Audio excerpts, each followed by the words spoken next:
I hope you guys aren't too tired of me talking about launch Xbox 360 games.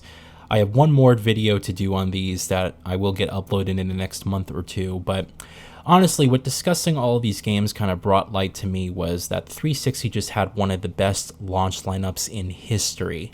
I mean, when you consider that you just had a plethora of first-person shooters, horror games, racing games, sports games, arcade games, both big and small in scale, and for the most part the quality of the experience was there. You just had this abundance of choice, and a lot of these games would later go on to become classics for the console itself. It's a pretty phenomenal launch lineup, and I think even comparing it to this generation, I know a lot of people complain that with the PS5 and Series X the quality was there but not necessarily the quantity, and the 360 just had the best of both worlds in that respect. So let's discuss Perfect Dark Zero. This would be the final Perfect Dark game and still to this day the latest in the franchise. Now, Microsoft announced a couple years ago that they are developing a new Perfect Dark game. I assume it's going to be a reboot of the franchise. And if the rumors are to be believed, then that game is going through some pretty big development issues. So I really just hope that they can get that game out in a timely manner. I hope that it's creative and fresh and just brings the franchise back in a really strong way for the future, because I do think Perfect Dark is an important game. It's been a long-running franchise and, has been one of the classic FPS experiences for many generations now. Going into Zero, I was aware that this game was kind of advertised as a prequel to the franchise, and amongst fans, it wasn't really received well. I think that a lot of fans thought it lacked the soul, it lacked what made the Perfect Dark games great, it lacked the intense first-person shooter feel, in exchange for something that's a little bit more lighter tone, as well as a bit more cinematic in that respect. Although the N64 was my first console, I have no memory of playing any of the previous Perfect Dark games, so this very well may be my first Perfect Dark game that I played, and that means that I was just going into this game just looking for a fun, decent time. I didn't have any, previous relationship with the franchise, so I honestly didn't know what to expect. More so than just a graphical showcase, and we'll discuss the visuals later on in this video, Perfect Dark Zero has a more lighter and cliche tone to what I was expecting, and this game feels more like it was an animated film that they just turned into a video game rather than anything serious or worthwhile, at least from a narrative perspective. There's a bit of drama that goes on and a bit of paranormal activity as well. So the narrative kind of encompasses a lot of basic themes, I feel. But for the most part, this is a very lighthearted experience. It doesn't take itself too seriously. And I think going into it, if you kind of just go in with the mindset of having just a fun, decent time shooting some baddies, then I think you won't leave too disappointed.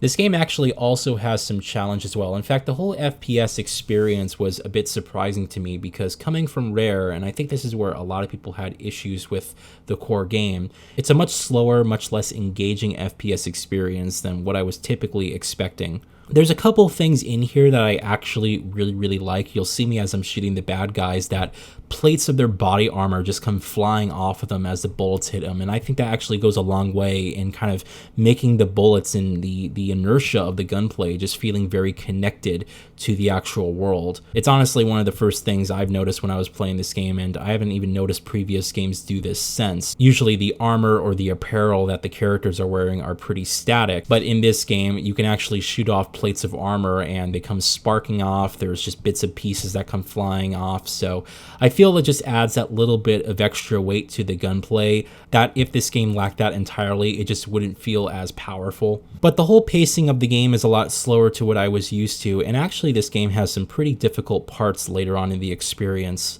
I think for me, one of my main criticisms with the game is the level design. It's a bit of an odd thing for me to complain about because I recognize good level design when games have them, but often it's not something I really touch upon. But in this game, it really stuck out to me as being one of the core issues during my runtime with the game. So what exactly is the problem here? Well, for me, the game actually gives you many choices in how to approach the different combat scenarios. Now, there's not necessarily stealth in this game, although you can crouch around and, attack from people from behind and kind of, take out a couple of enemies, but there's no designated stealth systems within the game. So often you'll come across an area and it will split into 2 or 3 different paths, and what the game tells you to do is that you have objectives and you basically have to go and find certain people or find certain things within these rooms. And a lot of times the game doesn't give you any markers. A lot of the levels kind of look the same. There's a lot of hallways that kind of just look very similarly, so it's very easy to get lost in some of these levels.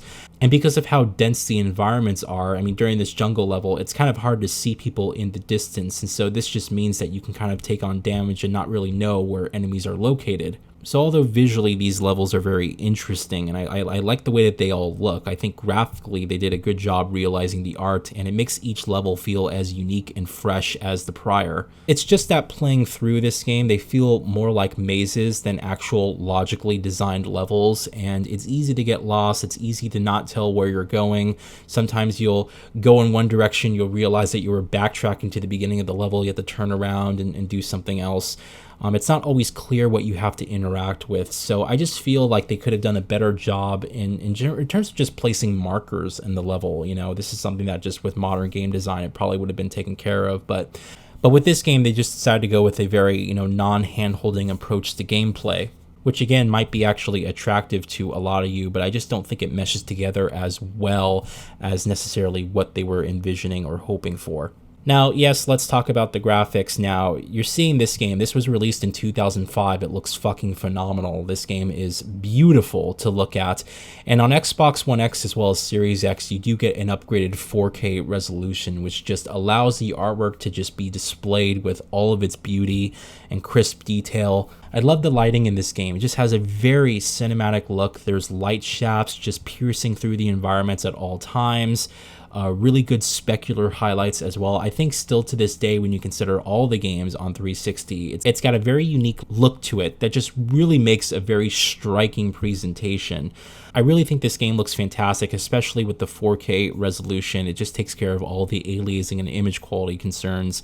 And the game just runs and looks very, very well. There's really just not much else to say here. I think for a long time, this game kind of held the spot as being the most beautiful Xbox 360 game. It's just got a very striking look to it. There's a lot of character, and I think visually they did a phenomenal job just realizing all these environments. It also helps that the game just has a great variety of different locations that you can explore. I mean, you're seeing me fight through the jungle here.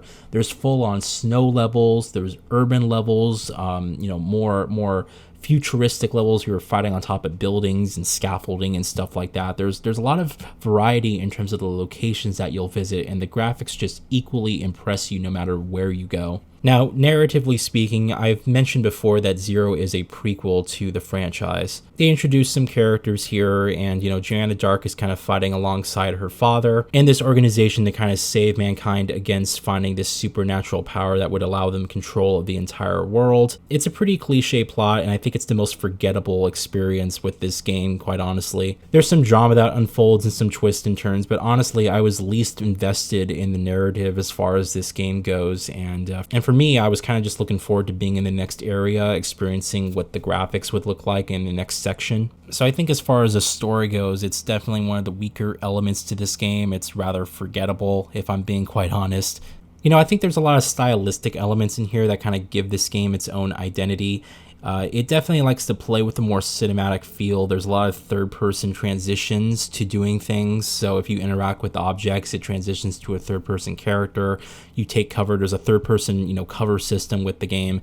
By today's standards, this isn't anything groundbreaking, but I think if you were kind of looking at this from the perspective of 2005, there were a lot of cool things in here to kind of make the game feel as if it wasn't just straight-up FPS, or you weren't just a camera moving through these environments. You feel a bit more grounded, or Joanna feels a bit more grounded as a character here due to some of their aesthetic decisions when it comes to the gameplay elements. Overall, to summarize, I feel like Perfect Dark is an interesting experiment. It's a beautiful game, and as a showcase for what the Xbox 360 can do, it is leaps and bounds above anything I've seen, at least from this initial launch year of games, and for a long time I think held the mantle as the most beautiful game on the console. Still to this day, with the 4K resolution, you can see that the art holds up decently well. The lighting in particular is very filmic and looks fantastic. And if there were any frame rate issues, then the backwards compatibility just resolved all of those.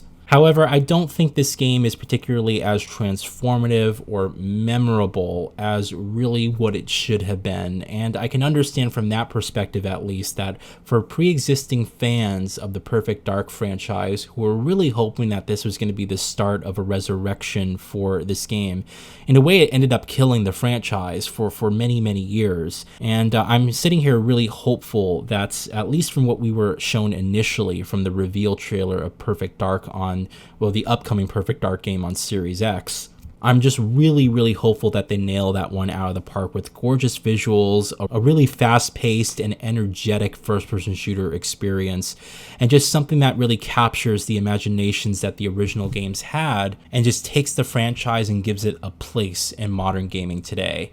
As far as Zero goes, I think it's actually worth a play if you have the Rare Replay collection on Series X. You know, you can play this game, and it's very stingy on the achievements. That's one thing I was a bit surprised of as well. You know, usually with these launch games, a lot of developers didn't really understand how to properly utilize achievements, and so what ends up happening with a lot of these launch games that you play is that you just beat the game and you get the entire 1000 achievement score from these games. I think I probably got 2 achievements while playing this game, which was a bit interesting because, like I said, you know, a lot of games that I played, you can tell that the developers didn't really fully understand how to utilize the achievement system yet.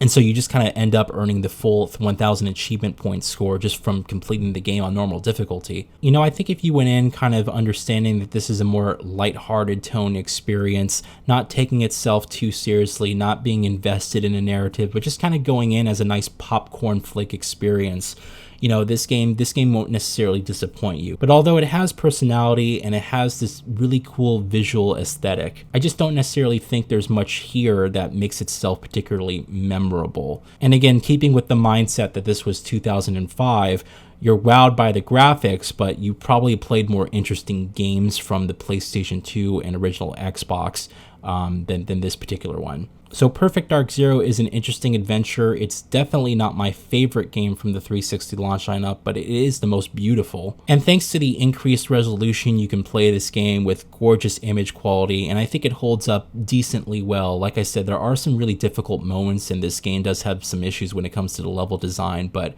you know, you can play the game. There's no big frame rate issues here. There's nothing here from a technical perspective that's preventing you from having a good time.